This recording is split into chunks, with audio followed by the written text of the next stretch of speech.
অভিযুক্ত জয়ন্ত সিং আজকে পুলিশ তাকে অ্যারেস্ট করেছে। আচ্ছা, আমি বুঝতে পারছি না कि আপনারা এই প্রশ্নগুলো কেন করেন।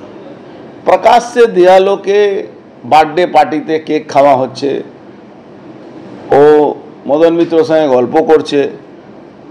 যখন লাস্ট টাইম গুলি চালাবার সময় অ্যারেস্ট হয়েছিল তখন তাকে বাড়ি থেকে খাওয়া পাঠাতো মদন মিত্র। এই জয়ন্ত সিংয়ের প্রকাশ্যে 4টে 5টে মাউজার রেখে ছবি তোলা আছে। এই পুলিশের কোনো কাজ আছে কেন? আপনারা এই তো মিডিয়ার জন্য বাংলা মানুষ বেঁচে আছে। মিডিয়াতে যদি এইসব প্রকাশিত না হতো, মিডিয়া যদি এইসবগুলো তুলে না ধরতো, তাহলে জীবনে কোনো এখানে কোনো মানুষের কোনো নিরাপত্তা বলে আছে? কোনো নিরাপত্তা বলে নেই। আপনারা এটা করতে পেরেছেন, তাই জন্যে আজকে সকালবেলা মাধবকে দিয়ে সারেন্ডার করানো হয়েছে। মাধব বলে একটা উকিল আছে, সে নিয়ে গিয়ে কোর্টে সারেন্ডার করেছে। তো এইটা তো পুরোপুরি একটা নাটক চলছে। এই নাটকটাকে আপনারাই ভাঙতে পারবেন কেন? বাংলার মানুষ আজকে গুন্ডাদের অত্যাচারে, তৃণমূলের গুন্ডাদের অত্যাচারে অতিষ্ঠ হয়ে গেছে। মার খাচ্ছে তৃণমূল, মারছে তৃণমূল। এখন তো যদি বলতে গেলে আমরা যদি রাজনৈতিক দলে কর্মী না হতাম তাহলে বসে বসে মজা দেখতাম, আমরা রেফারি কাজ করতাম। কিন্তু আমরা রাজনৈতিক দলের কর্মী, আমরা এটা বরদাস্ত করতে পারবো না। আমাদের আওয়াজ তুলতেই হবে।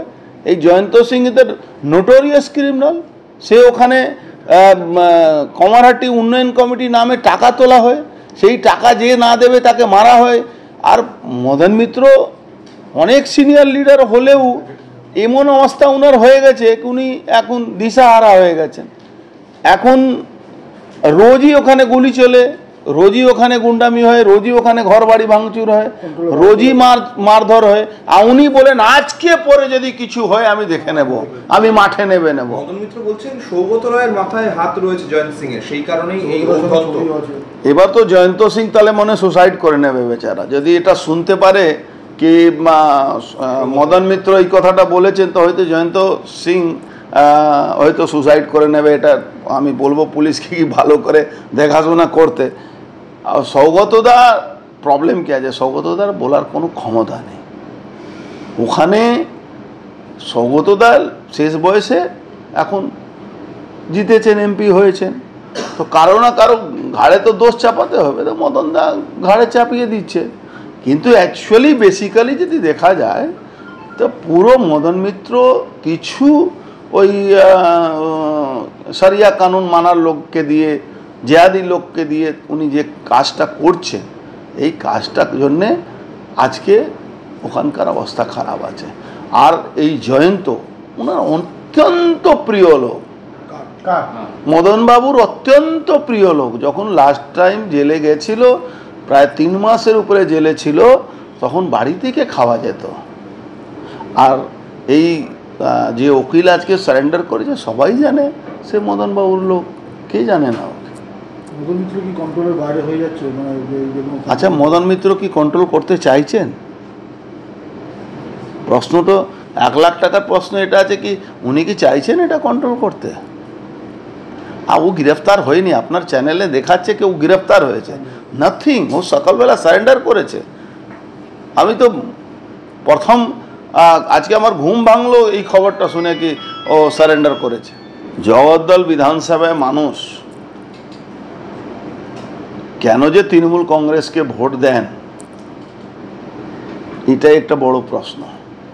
পুকুর ভরাট থেকে নিয়ে, মহিলাদের উপরে অত্যাচার থেকে নিয়ে, ওখানে তোলাবাজি থেকে নিয়ে, আজকে হয়তো বিজেপি কর্মী বাড়ি লোক মার খেয়েছে, তো তৃণমূলের কর্মী রোজ মার খায় ওখানে। আজকে যেরকম কাছড়াপাড়াতে তৃণমূল কর্মীদের আমার সঙ্গে, মানে তৃণমূলের এক নেতার সঙ্গে না থাকলে তার ক্লাব ভেঙে দেওয়া হচ্ছে, অফিস ভেঙে দেওয়া হচ্ছে, তার দোকান ভেঙে দেওয়া হচ্ছে, এইসব চলছে। এখানেও সেম পজিশন আছে। এই বিজেপি মহিলা ওখানে একটা, আপনি জানেন 2021-এ একজন মহিলাকে খুন করা হয়েছিল, শোভারানী মণ্ডল। সেই যারা আসামিরা খুন করেছিল তাদেরকে কোর্ট অর্ডার দিয়েছে যে ডিস্ট্রিক্টে না থাকতে, সেই আসামিগুলোকে নিয়ে ওখানকার বিধায়ক ঘুরে বেড়ায়, সঞ্জয় মিস্ত্রিকে নিয়ে ঘুরে বেড়ায়। তো বিবস্ত্র অবস্থায় দেখুন, বাংলায় তালিবানি শাসন শুরু হয়েছে, শরিয়া কানুন লাগু হয়ে গেছে। এবার এই শরিয়া কানুন লাগুতে এই ধরনের কোনো ঘটনাকে আপনি খারাপ বলবেন না, খারাপ বললে আপনার উপরে মামলা হতে পারে। শরিয়া কানুন এখানে লাগু হয়ে গেছে। এখন যারা ভোট দিচ্ছেন, যারা কিছু লোক 1000 টাকার নিয়ে ভোট দিচ্ছেন, কিছু লোক পুকুর ভরাট করার জন্য ভোট দিচ্ছেন, ওয়েট করুন। 2026-এ যদি মমতা ব্যানার্জি শাসনে চলে আসে, এখানে শরিয়া কানুন অফিসিয়ালি লাগু হবে। এখানে ভারতবর্ষে তিরঙ্গাটাকে সরিয়ে ওখানে একটা নতুন তিরঙ্গা, নতুন একটা ঝান্ডা এখানে লাগানো হবে। তখন দিল্লিও বসে বসে দেখবে। আর বাংলায় মানুষ যে বহু লড়াই করার পরে পশ্চিমবাংলা ভারতবর্ষের মধ্যে ছিল, শ্যামাপ্রসাদ মুখার্জি উনি লড়াই করে বাঁচিয়ে নিয়েছিলেন পশ্চিমবাংলাকে, সেই পশ্চিমবাংলা আবার ওই নতুন একটা বাংলাদেশ হতে যাচ্ছে, যার প্রধানমন্ত্রী হওয়ার স্বপ্ন দেখছেন মাননীয় মুখ্যমন্ত্রী মমতা ব্যানার্জি। তার জন্য অপেক্ষা করুন। কিন্তু বাংলার মানুষ তো নিজেকে অনেকটা সারা ভারতবর্ষে পৃথিবীর মানুষকে নিজেকে উপরে ভাবেন। তাহলে যারা উপরে ভাবেন তারা ওয়েট করুন 26 সাল, যদি মমতা ব্যানার্জি ক্ষমতায় চলে আসেন, আপনি নিশ্চিত থাকুন এখানে কিন্তু তালিবানি শাসন, শরিয়া কানুন লাগু হয়ে যাবে। প্রতিদিনই আপনি তো সোশ্যাল মিডিয়ার মাধ্যমে বিজেপি যারা কর্মী মাঠ খাচ্ছেন, সরব হচ্ছে, এমনকি হাইকোর্ট পর্যন্ত আপনি ট্যাগ করে জানাচ্ছেন, তারপরেও ব্যবস্থা নিচ্ছেন। কে নেবে ব্যবস্থা? কে নেবে ব্যবস্থা? প্রশাসনের আঙুল হেলানি ছাড়া এটা হয় নাকি? কোন অপরাধী আছে যার ক্ষমতা আছে এইসব করে দেবে?